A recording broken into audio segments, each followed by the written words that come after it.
Jag heter Gilda. Jag tycker kända att jag i coronatiden börjar och så kan jag nyttja nu så jag skiftar med till kända 8-9.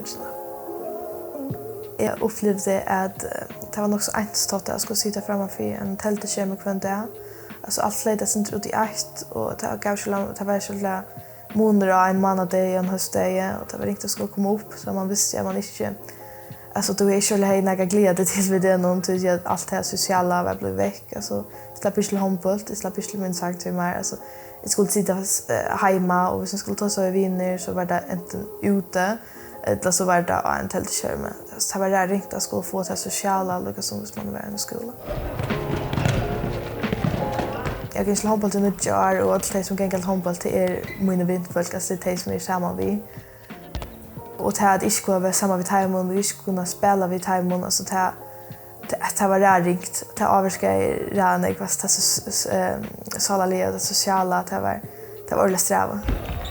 Så jag var 8 så skiftade vi till flock och så blev jag en handbollsflocka. Så det var nya flockar och det var nya folk. Ta vi började i skolan var det en ordentlig avmarsningar så det var ringt att veta om vi slapp att vänja det i natten eller inte och det var ringt att få det att hänga samman och det blev lika stort som var en vanlig handbollsvänjning. Och det var vänjning och det var inte vänjning och så slapp isldist och det var ett skipa och man var alla till klar till okej nu ska vi vänja och så en timme av vänjning så var det avlöst i omkring för corona. Och det var sträva att glädja sig till åkost och så alla tyna så att nej vi släpper inte lugga väl. Meningen står nog snäck vid i handbollen tycker jag att stäcka vid att vänja alltså handboll och i några månader i träck och det var inte att finna en person för att renna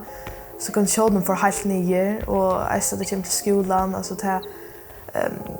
var paus i undervisningen så långt att alltså jag följde i lärde några ut i stan så jag kom åter följde jag att det dotter minne än det som är skulde.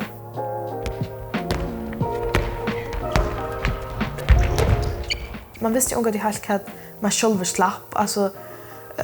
hvis jag var den 5:e och jag en bultje och man bara slappa över 4 slapp jag så affära eller så man spurgade jag ofta mamma släpper jag detta och mamma visste helt alltid att det var ringt att få sig konkreta så släpper jag inte ska jag följa med till detta eller är detta okej. Det var också positivt vi avmarsning alltså allt var sånt ner i fer och det var mindre stressande man fick mer tid till ting som man kanske inte i de vanliga tjänsterna alltså jag måla och teckna och alltså att slappa av alltså det var tjänsten blev också stressande just när man ordentligt